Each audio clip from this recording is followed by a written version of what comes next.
Me complazco en presentarles a la doctora Claudia Piña Pérez, la cual cuenta con un grado de estudio en licenciatura en medicina, con título como médica cirujana y partera en la Benemérita Universidad Autónoma de Puebla. Realizó su internado en el Hospital General de Querétaro y en el Hospital de Especialidades del Niño y la Mujer en Querétaro. Realizó su servicio en el Centro de Salud Ignacio Allende, trabajó en la Unidad Básica de Rehabilitación del municipio de Copiaxtla y actualmente está realizando un diplomado en ginecología y obstetricia. Nos presentará el tema de alimentación y nutrición.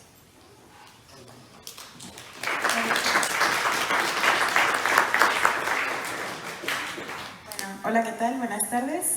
Yo voy a presentar una pintadita de lo que es la nutrición, porque si hablamos de nutrición me voy a meter en temas muy extensos, entonces solamente va a ser una pequeña introducción. Para empezar, vamos a empezar con una frase muy icónica de Hipócrates, que a mí en lo personal me gusta bastante, porque es que la comida sea tu medicina y la medicina sea tu comida. Si bien ahorita hablamos de muchos alimentos que hay en nuestro municipio, es muy importante saber que la alimentación marca muchas etapas de nuestra vida y bien también marca muchas etapas de nuestra salud. Y precisamente esta frase identifica muy bien que la alimentación va a ser el reflejo de nuestra salud. Han escuchado la frase de eres lo que comes, ¿no? Entonces, precisamente es esto, la alimentación marca muy bien lo que va a reflejar nuestra salud, la que sigue. Entonces, para comenzar, vamos a empezar con lo básico, que es definir qué es alimentación y qué es nutrición, que si bien van aunados los dos conceptos, son cosas muy diferentes. La alimentación va a hablar específicamente del ingreso de aporte de alimentos a lo que es el organismo y también habla de la actividad que es ingerir nuestros alimentos, ¿no? Y la alimentación va desde la recolección de los alimentos, desde cómo haces tus alimentos y hasta el momento en el que llegas a ingerir los alimentos. Pero la nutrición, y bueno, los alimentos, que obviamente van a ser las sustancias que se van a ingerir para subsistir como ser humano, ¿no? Independientemente de lo que comas, todo aquello que se lleva a cabo para ingerirlos se considera un alimento, ¿ok? Entonces, una buena alimentación no solamente va a implicar ingerir los niveles apropiados de cada uno de los nutrientes, sino obtener el balance adecuado, ¿sale? ¿La que sigue? Entonces, como nutrición, vamos a entender que es un conjunto de procesos mediante los cuales el organismo va a transformar e incorporar a los tejidos cada sustancia que obtiene los alimentos. Entonces, cada alimento va a tener una propiedad que vamos a llamar nutrimento.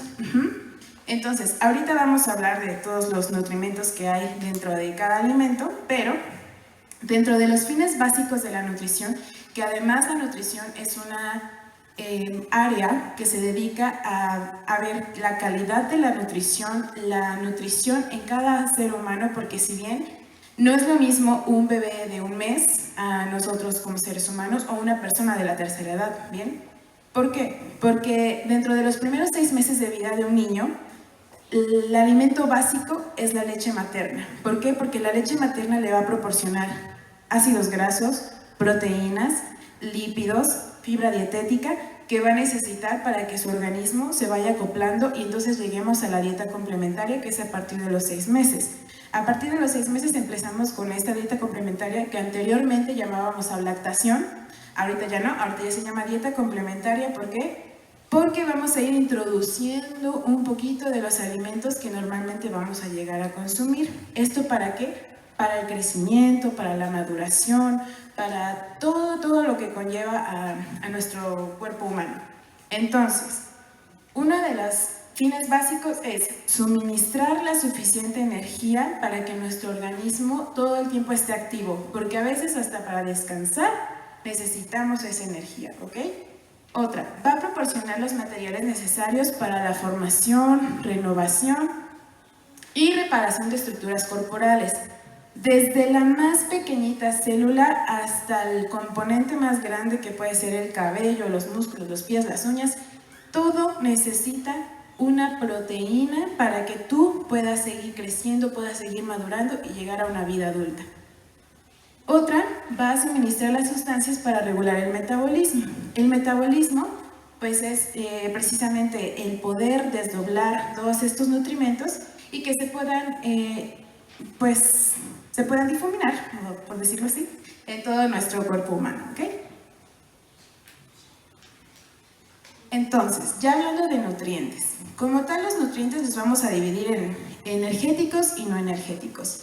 Los energéticos van a ser los macronutrientes van a ser las proteínas, grasas y carbohidratos, o hidratos de carbono. Y los micronutrientes van a ser los no energéticos, como el agua, que es totalmente vital para nuestro cuerpo humano, las vitaminas y los minerales. Pero como bien lo dice, esos no nos proporcionan energía. Los que nos importan, bueno, o son un poquito más importantes, son los energéticos, que fueron de los que ahorita creo que abordó más. Entonces, los nutrientes van a ser esas sustancias que se van a ayudar a nuestro cuerpo humano a proporcionar la suficiente energía y mecanismos de material para poder ayudarnos a crecer y todo lo que conlleva. La siguiente. Entonces, ¿qué es la energía? La energía es esa que se va a obtener tras la utilización de los macronutrientes. Esa energía es la que nos va a ayudar a dormir, a respirar, a digerir y todo lo que nos quieramos hacer, ¿no? Porque va desde ir a correr y dormir, ¿ok? Pero no significa que no ocupemos energía. Entonces, ¿cómo vamos a llegar a esa energía? Por la transformación a las calorías. ¿Ustedes saben qué es una caloría? Bueno, por ejemplo, si yo consumo, por ejemplo, no sé, un hilito, pues ahí lleva muchas calorías, ¿no? Sí, las calorías son las que van a proporcionar calor a nuestro cuerpo, como lo dice, ¿no? Entonces, cada cosa que nosotros consumimos tiene que proporcionar el suficiente calor para poder termorregular a nuestro cuerpo, ¿ok? ¿La que sigue? Entonces, lo que les decía, hasta para dormir necesitamos energía y necesitamos comer, ¿vale? Entonces, la caloría. Esta va a tener diferentes funciones. Una, su temperatura y las funciones vitales, desde la circulación, respiración, digestión, y esto nos va a llevar a un metabolismo basal. ¿Por qué basal? Porque eso no lo controlamos nosotros. Si yo quiero muevo un brazo, si yo quiero camino, si yo quiero no camino. Pero el metabolismo basal es aquello que hace nuestro cuerpo sin necesidad de que nosotros le digamos, ¿ok? El corazón late porque tiene que latir, el cerebro piensa porque tiene que pensar, nuestros pulmones respiran porque tienen que respirar y es algo que nosotros no controlamos. Sin embargo, están ocupando energía. Entonces, por eso es importante el consumo de los alimentos. Otro tipo de fin que tiene la caloría es el crecer. Donde más ocupamos calorías es para el crecimiento en la niñez y en la adolescencia. Desde los primeros días que un bebé llega aquí al mundo, todo el tiempo sus células están en recambio, todo el tiempo. Entonces, su requerimiento energético es muy alto. Por eso es que nosotros a las mamás les hacemos mucho hincapié en que la lactancia materna tiene que ser esencial para que el bebé pueda crecer. Y en la adolescencia es nuevamente otro tipo de crecimiento. ¿Por qué? Porque ahí es el cambio del niño al adulto, ¿no? Adulto joven. Entonces, hay muchos cambios en los que nuestro requerimiento energético va a aumentar al doble. Incluso no sé si ustedes lo notaron que cuando eran adolescentes comían demasiado, ¿sí? Porque precisamente es esto. El crecimiento requiere de esa alimentación. Y el moverse. Finalmente, para moverte, para poder ir a correr y llegar a la escuela, por ejemplo, tienes que tener tus suficientes calorías porque de eso dependemos, ¿ok? Y bueno, dentro de los macronutrientes vamos a hablar de lo que son proteínas, hidratos de carbono y los lípidos. Cada uno va a proporcionar un porcentaje de calorías diferente. Por ejemplo, las proteínas no deberían de utilizarse para dar energía. Se utilizan porque a veces como buenos mexicanos pues desayunamos pero pues no comemos y cenamos ya hasta que llegamos a casa, ¿no? O a veces no desayunamos y comemos y ya es la única comida que hacemos, ¿no? O a veces como estudiantes nada más somos una comida al día y pues ya, si Dios quiere y si no, el otro día. Entonces, las proteínas tienen que subsanar esa falta de energía. Entonces, se tienen que ocupar esas proteínas para que tengas energía del día al día, pero no debería. Sin embargo, si se llegan a ocupar, dan 4 calorías por cada gramo de proteína. En cambio, los lípidos, que son las grasas, son las que nos ayudan y nos dan más energía. Estas te dan 9 calorías por cada gramo. Y en el caso de los hidratos de carbono, que son los que deberíamos de consumir para la energía, porque son los que se transforman, son 4 calorías por gramo. Y bueno, ya hablando como tal de los macronutrientes, vamos a entrar con las proteínas. ¿Qué alimentos nos proporcionan proteínas? Bien, como todos sabemos, pues la carne es uno de los proveedores más grandes de las proteínas. Entonces, estas van a ser moléculas que van a estar compuestas por miles de aminoácidos. Puede haber, hay 21 aminoácidos existentes hasta ahorita, sin embargo tenemos 9 aminoácidos esenciales, que los vamos a ver un poquito más adelante. Pero, finalmente cada proteína está compuesta por miles de aminoácidos, ¿ok? De esos 21 se pueden repetir miles de veces y van a ir proporcionando diferentes proteínas, que nos van a ayudar principalmente a la función estructural. Con función estructural me refiero a la célula. La célula que va a proporcionar, hay células de músculo, hay células de hueso, hay células de cerebro, que son las neuronas. Entonces, cada célula, cada componente va a necesitar de una proteína para que la estructura se mantenga ahí. Y como todo, tiene su vida media. Entonces, para que esta célula se pueda transformar en algo nuevo, necesita de aminoácidos para que se vuelva a construir y vuelva a seguir dando ese soporte. Y además nos dan algunas funciones como metabolismo, de defensa, en el caso de la inmunidad. También muchas de las células protectoras para que nosotros no nos enfermemos van a estar compuestas por proteínas. La coagulación, muchas de las células que participan en la cascada de coagulación, cuando nosotros sangramos y queremos que pare la sangrecita, bueno, pues las proteínas forman parte de esa cicatrización para que nuestro cuerpo actúe rápido y forme la cicatriz y ya no nos salga sangre. Pero, pues, no obviamente solamente son cicatrices pequeñas, ¿no? Hay cicatrices por dentro de nosotros que no podemos ver y nuestro cuerpo se encarga de subsanar todo eso. El transporte. Ya meterme en transporte, pues les voy a hablar de muchas cosas, pero a grandes rasgos, nuestro cuerpo tiene que hacer funciones de llevar y traer. Entonces, las proteínas se encargan precisamente de esto, de llevar información y volverla a traer dentro de nuestro cuerpo humano. Y como les dije, como última función, que no debería, pues tiene su fuente de energía, ¿no? Se puede transformar para que nosotros podamos correr. Muchas veces las personas, que últimamente está muy de moda el ayuno intermitente, entonces quieren bajar de peso y hacen un ayuno intermitente y dicen, no, es que si estoy bajando de peso, voy muy bien. Sí, lo que estás haciendo es que tu músculo, que contiene la mayor parte de proteína, se está bajando. Por eso se ve muy rápida la pérdida de peso, porque realmente lo que se pierde es músculo. Y entonces toda la grasita, toda la agüita, todo lo que está ahí se va a quedar. ¿Por qué? Porque realmente no estás haciendo una verdadera pérdida de peso. No hay otra forma de perder peso más que dieta y ejercicio. No hay más. Si tú haces un ayuno intermitente, lo único que vas a hacer es obligar a tu cuerpo a perder proteínas esenciales que tienen otro tipo de funciones y debes de ocuparlas para esas funciones y no para tu energía, ¿ok? Y bien, como les había dicho, hay muchos aminoácidos, pero hay 9 que son esenciales. De estos 9 se van a derivar otros aminoácidos, ¿ok? El resto de aminoácidos se deriva de estos, pero estos son los más importantes: valina, leucina, isoleucina, trionina, lisina, metionina, histidina, fenilanina y triptofano. Más adelantito les voy a hablar un poquito de esto. Y bueno, hay proteínas de alta calidad que también las llamamos de alto valor biológico. Las de alta calidad pues van a ser las carnes, como ya bien lo habían mencionado. La carne, el pescado, el huevo y la leche.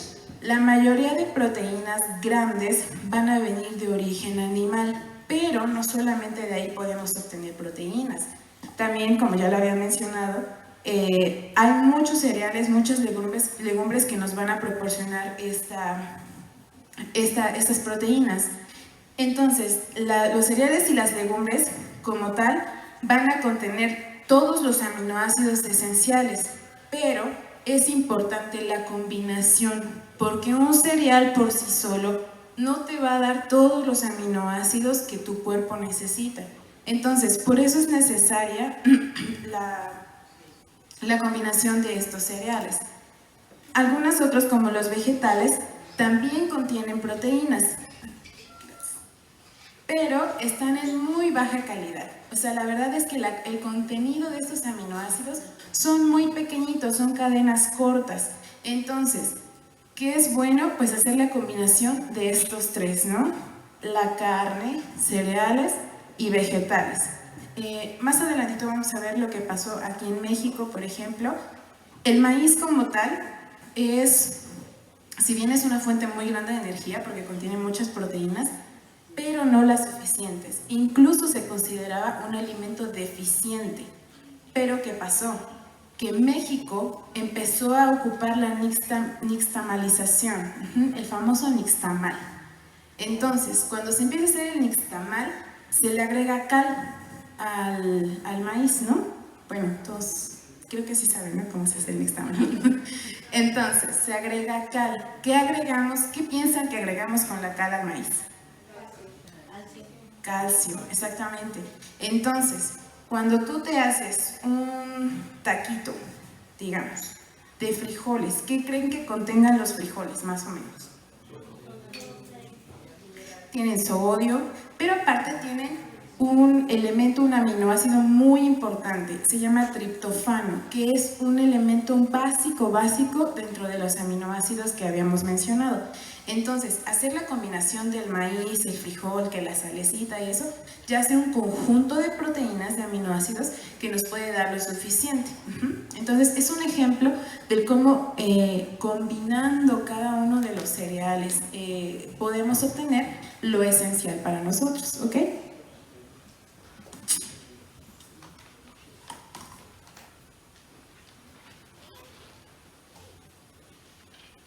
Ya pasando a lo que son los hidratos de carbono, estos sí son fuentes de energía, estos son los que debemos de consumir. Claro, algunos nos pasamos, ¿verdad? Porque por eso estamos gorditos, pero no debería. Entonces, los hidratos de carbono son lo que nos van a ayudar a correr, a andar de aquí para allá, que te despiertes a las 6 de la mañana, te duermes a la 1 de la mañana. Sí, está bien. ¿Por qué? Porque consumes los suficientes hidratos de carbono para que tengas energía día a día. Estos nos van a proporcionar 4 kilocalorías por gramo, ¿ok? De estos hidratos de carbono, pues vamos a encontrar varios tipos. ¿Pero qué son los hidratos? Bueno, los hidratos de carbono son las azúcares, las glucosas, los dulces, todo lo rico, todo lo que nos gusta. Entonces, dentro de los primeros, los más simples, son los monosacáridos, la glucosa, la fructosa, la galactosa. ¿Y dónde encontramos estos monosacáridos? Pues es muy fácil. En el azúcar como tal, que es la glucosa, en los dulces, la fructosa la encontramos en las frutas. ¿Por qué los llamamos monosacáridos? Porque es una molécula muy pequeñita de glucosa. Entonces, para nuestro cuerpo recibir ese tipo de azúcar es muy fácil de digerir, muy, muy fácil. Entonces, estos monosacáridos no son recomendables en personas diabéticas o que tengan sean propensos para ese tipo de enfermedades. ¿Por qué? Porque como son muy fáciles de digerir, se acumulan muy rápido en la grasita que tenemos en el cuerpo de cada uno, ¿verdad? Entonces, la energía se va a extraer de esa grasita que nosotros tenemos, pero si no hacemos ejercicio y no ocupamos lo que nosotros estamos comiendo para las actividades, se va haciendo una reserva, y por eso estamos cortos. Entonces, Por eso, ese tipo de azúcares, sí, adelante. Pregunta, en proporción, por ejemplo, la fruta, en proporción con la fibra que tiene en comparación con la glucosa, ¿qué tendrían más? Depende mucho de la maduración de la fruta. Por ejemplo, hay frutas que son demasiado maduras, entonces la fructosa ya está más concentrada. Entonces, a lo mejor sí habría un riesgo-beneficio, porque hay frutas que nos ayudan mucho con la fibra dietética, como bien lo dijiste, pero la fibra dietética o la fibra como tal no es totalmente fibra. Si bien nos ayuda a eliminar el estreñimiento y a mejorar la digestión de los alimentos, también viene siendo azúcar. Entonces, lo ideal es que cuando se consumen las frutas, se consuman en un punto medio, es decir, que no estén totalmente maduras para que la fructosa no esté totalmente en la fruta, pues. Porque si bien la fruta tiene azúcar, también tiene algunos otros nutrientes, como vitaminas, minerales, las proteínas, ¿no? Que aunque son de baja calidad, pues contienen una que otra, ¿no? Pero lo ideal es consumirlas en un punto medio. A lo mejor el riesgo pues valdría la pena, pero pues también las porciones que comamos. Hay personas que se pueden comer un mango y un mango. Entonces, depende mucho también de las porciones, los requerimientos que hagamos, pero bueno, ahorita vamos a tocar ese punto. Otros son los disacáridos, como la sacarosa y la lactosa. ¿A quién no le gusta la leche?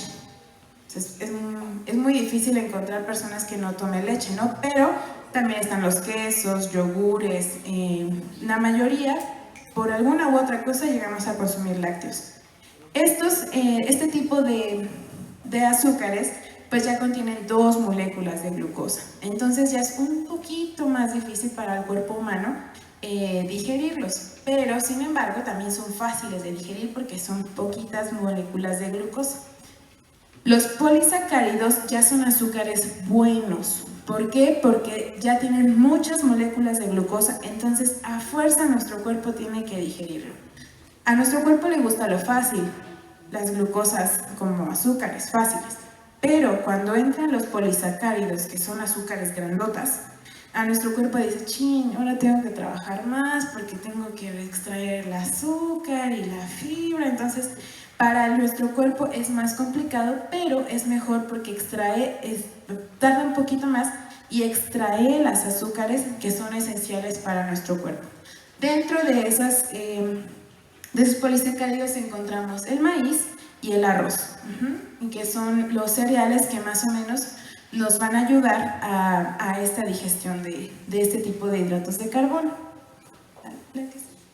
Y bueno, el otro grupo son las grasas, que pues obviamente todos las conocemos, ¿no? Y son muy ricas, que son insolubles en agua y tienen un aspecto aceitoso. Estas tienen una fuente de energía de 9 kilocalorías por gramo, entonces imagínense, está casi al doble que los hidratos de carbono.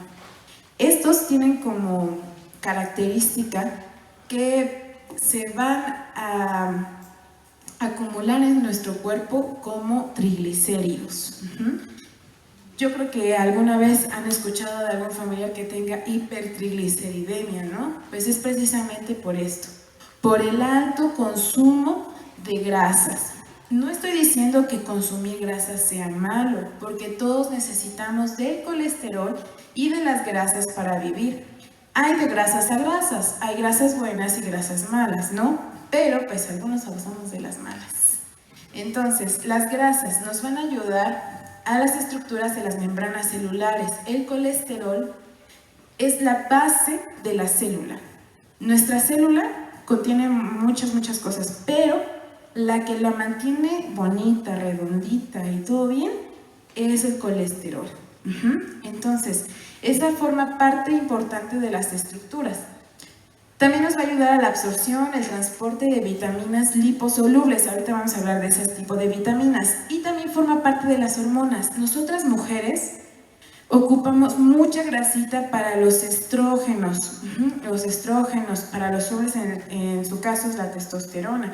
Pero nosotras como mujeres, para tener nuestro ciclo ovárico normal, ocupamos de grasita para que nuestras hormonas estén trabajando bien. Y pues como les mencioné, hay varios tipos. ¿La que sigue? Dentro de los tipos encontramos las grasas saturadas y las grasas insaturadas. Las grasas saturadas pues nos van a aumentar el colesterol y los triglicéridos. Y estos van a ser los de productos de origen animal.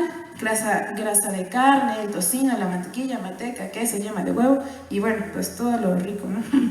Y las grasas insaturadas, que van a ser los cardioprotectores, van a ser los que van a aumentar el colesterol bueno. Tenemos colesterol bueno y colesterol malo. El colesterol bueno es el que llamamos HDL y el colesterol malo es el LDL.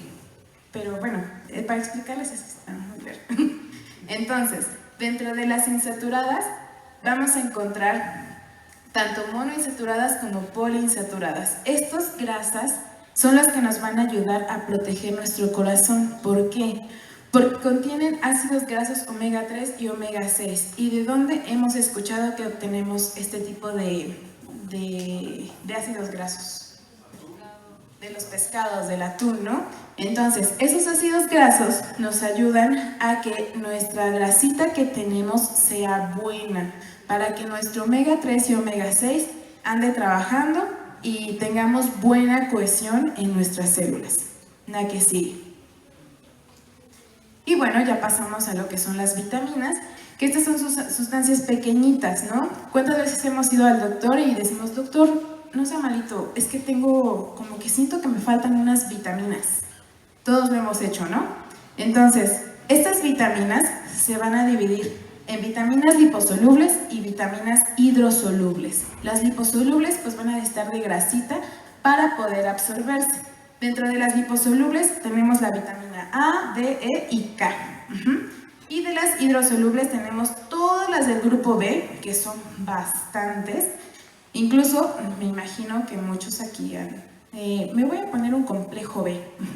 Bueno, el complejo B contiene muchas vitaminas que van a ayudar para la cohesión neuronal, para la cohesión muscular y muchas cosas. Pero son vitaminas que podemos obtener de la dieta y que muchas veces no necesitamos. Por eso los multivitamínicos no son recomendables en ciertas edades. ¿Por qué? Porque normalmente los obtenemos de la dieta, no hay necesidad de adicionarlo. Si bien hay enfermedades que dan por deficiencia de alguna vitamina en específico, entonces es cuando damos esa vitamina, ¿no? Pero si no, no lo necesitamos. En cambio, las que son solubles en agua, pues también viene la vitamina C. Y la vitamina C la encontramos en limón, naranja, todos los cítricos y frutos rojos que pueden darnos como esas vitaminas, ¿va?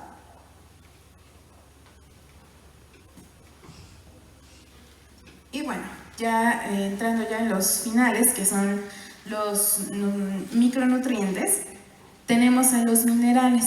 Dentro de los minerales, pues tenemos todos esos, ¿no? Minerales que nos van a ayudar a complementar la dieta. Estos minerales son básicos, ¿por qué? Porque nos van a ayudar, en el caso del calcio, a los huesos, a los dientes. En el caso del magnesio nos ayuda en la cohesión de los vasos me refiero a las venitas, las arterias, el hierro que forma parte de la hemoglobina en la sangre, entonces también son elementos básicos, el yodo que forma parte de las hormonas tiroideas.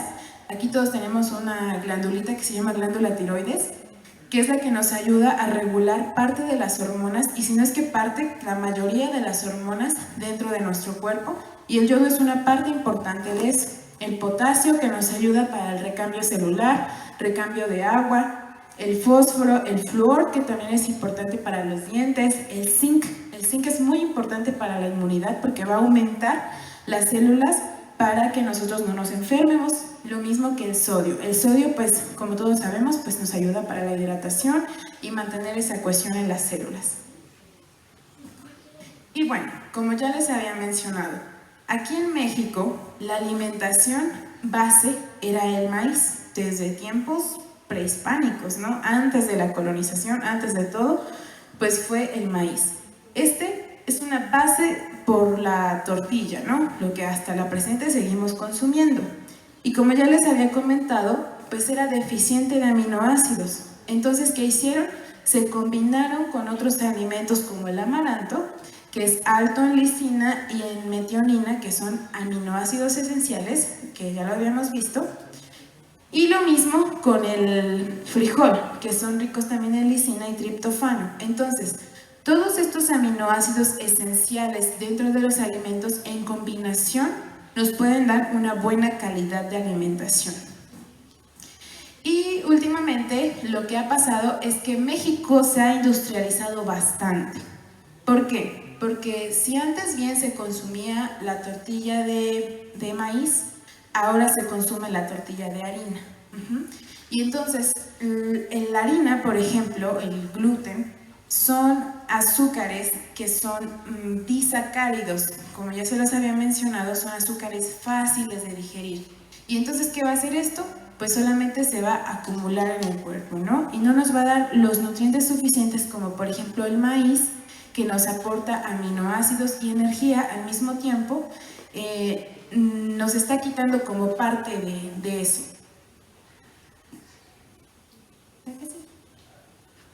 Y bueno, la cultura alimentaria actualmente pues fue gracias al mestizaje culinario, ¿no? Porque si bien México tenía mar, porque teníamos pescado, teníamos nuestra propia producción de maíz y de todos los granos, pues los españoles y africanos también trajeron su propia cultura, ¿no? Y ellos fueron los que nos aportaron más animales como las reses, nos trajeron vegetales como trigo, arroz, la vid, la caña de azúcar, y eso fue lo que fue originando la dulcería mexicana. La dulcería mexicana se basa precisamente en los azúcares creados por caña de azúcar. Entonces, mucha de la cultura mexicana es combinada o es mestizada por todos los que vinieron a colonizar nuestro país, ¿no? Y si bien Tlaxcala es una fuente muy grande de alimentos, de proveedores, pues también obtenemos mucho por la industrialización finalmente, ¿no? Todos los alimentos son buenos y todo lo creado es bueno. El problema es que nosotros como mexicanos tenemos una cultura muy mala para comer. Si bien la comida rápida nos ha venido a afectar demasiado, pues México ha tenido esa oportunidad de mantener todavía nuestras raíces mexicanas, ¿no? Incluso México fue reconocida por la UNESCO como la mejor comida culinaria dentro internacionalmente. Entonces, imagínense, nosotros tenemos un gran abastecimiento como proveedores, como una riqueza culinaria. Sin embargo, todos hemos dejado que la industria entre en nuestro país, ¿no? En nuestro estado, en el municipio. Porque pues ahora ya los alimentos desgraciadamente están combinados con otras cosas, ¿no? O lo más fácil, lo más rápido. Y como bien lo decía Dani, pues hay muchas cosas que se tienen que conservar dentro del municipio. ¿Por qué? Porque los alimentos, los mejores alimentos que podemos consumir, se hacen dentro de casa, dentro del municipio. ¿Por qué? Porque no contienen, en el caso, por ejemplo, del maíz en nuestro municipio, pues no necesita que sea tan rápido como en otros países, ¿no? Entonces, aquí en México, pues tenemos todavía esa oportunidad de que sea más natural. Entonces, es importante que nosotros realicemos tanto la agricultura de nuestros alimentos como pues hacerlos nosotros mismos. Y aparte, México es uno de los países más sobresalientes en sobrepeso y obesidad. ¿Y eso por qué? Por la mala calidad de alimentos que tenemos. Y es como lo decía, los alimentos no son malos. Desgraciadamente, nosotros les damos una mala calidad, un mal aporte. Porque nosotros podemos dividir nuestras porciones dependiendo de los requerimientos que tengamos, pero desgraciadamente no lo hacemos así. Desgraciadamente los aportes que nosotros le damos a nuestro cuerpo es muy malo. Y es lo que les decía, a lo mejor se escucha a receta de cocina, pero la dieta y el ejercicio son la base. ¿Por qué? Porque nosotros debemos consumir lo que vamos a ocupar para el día. Si nosotros consumimos calorías de más, entonces nuestro cuerpo no va a poder deshacerse de esas calorías y se van a seguir acumulando. Y entonces eso es lo que nos lleva al sobrepeso y a la obesidad. Y nos lleva a desarrollar enfermedades crónico-degenerativas como la diabetes. La diabetes ya es un problema mundial, pero aquí en México específicamente están muriendo personas por esa enfermedad. ¿Y todo por qué? Por no saber controlar una alimentación, algo tan básico. La obesidad y el sobrepeso ya son enfermedades crónico-degenerativas. No es gracioso que estemos gorditos, eso no es gracia, es una enfermedad degenerativa. Yo lo escuché en un doctor que fue mi maestro en la facultad y nos decía, la obesidad es como el cáncer, y se escucha drástico. Cuando tú le dices a una persona, señor, tiene cáncer, te vas para atrás, ¿no? Y dices, me voy a morir. Pero si a ti te dicen, tienes obesidad, pues no pasa nada, ¿no? Estoy gordito. Pues no, desgraciadamente la obesidad te va a desencadenar diabetes, te va a desencadenar hipertensión arterial, te va a desencadenar un síndrome metabólico que ya cuando hablas de esas enfermedades ya estamos hablando de que es una enfermedad mortal. Entonces yo creo que es importante hacer hincapié y que nosotros hagamos conciencia de este tipo de alimentación que tenemos todos, porque todos la tenemos en algún momento. Entonces, por ejemplo, aquí en Tlaxcala tenemos muchos alimentos que nos pueden llevar a tener una buena alimentación. ¿Por qué? Porque todavía estamos dentro de un municipio que no está totalmente urbanizado. Y podemos tener desde maíz, cacao, la vainilla, el maguey, las calabazas, cebollas, chayotes, chilacayotes, las verdolagas, los guasontes y bueno, todos los alimentos que pueden ver ahí. Y bien con esos podemos mantener una buena vida y una buena calidad de vida. En el estado de Tlaxcala, las mujeres fue del 68.6% y el 72.7% en hombres en obesidad. Estamos hablando de que la mayoría de los tlaxcaltecas estamos gordos. Y lo mismo pasa en todo el país, ¿no? Entonces, aquí en Tlaxcala, por ejemplo, como estadística, los estados que presentan la tasa de mortalidad de diabetes más alta son Tabasco y Tlaxcala.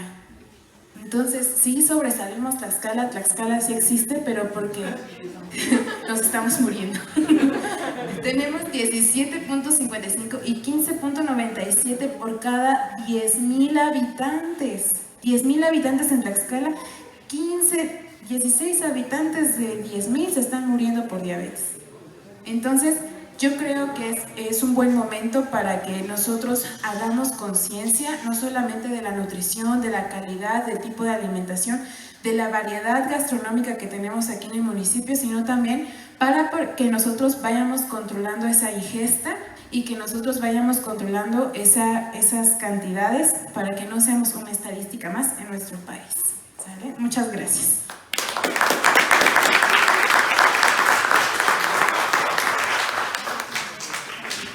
¿Alguien tiene alguna pregunta? Dentro de las grasas que estaba usted mencionando, ¿de dónde salen las grasas trans y qué tanto pueden hacer daño al organismo? Las grasas trans son las que llamamos grasas saturadas. Entonces, las grasas saturadas, si me apoyas, bueno, las grasas trans son las que se van a saturar. Con saturadas me refiero a que no se desdoblan tan fácil. Entonces, estas grasas trans son los que van formando nuestro colesterol malo y se van adicionando a una hipertrigliceridemia. Más, otra.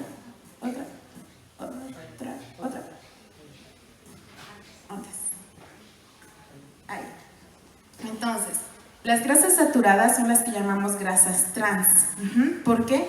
Porque precisamente como no se pueden digerir, no pueden hacer nada bueno, lo único que hacen es proveer energía.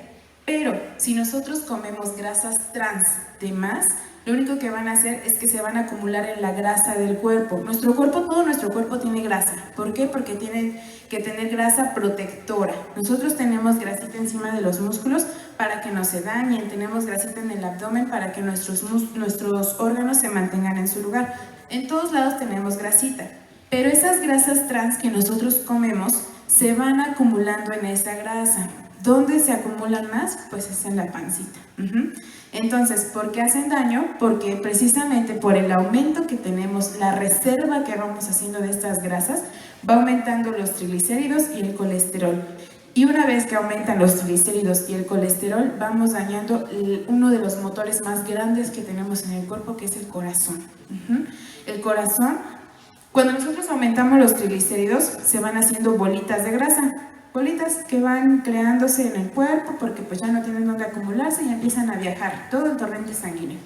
Tenemos desde venas grandes hasta venas chiquititas del tamaño de una aguja. Entonces, cuando esas bolitas de grasa ya no pueden pasar por el cuerpo y pasan por las venitas más pequeñitas que son cerebro y corazón, se tapan. Y entonces es a lo que llamamos un infarto agudo al miocardio o bien un infarto cerebral. Entonces, son consecuencias muy grandes las que tenemos por consumir grasas trans. Y a lo mejor ahorita las consecuencias no son tan drásticas o no se escuchan tan drásticas, ¿no? El problema es que cuando llega esto, es que tenía una hipertrigliceridemia y pues no se la trató. Pues ya ni modo, ¿no? Pues sí, porque ¿qué podemos hacer? Finalmente, todas esas grasas se pueden prevenir al no consumir este tipo de grasas saturadas, pero pues no lo hacemos. ¿Vale? Entonces esas son las consecuencias de consumir este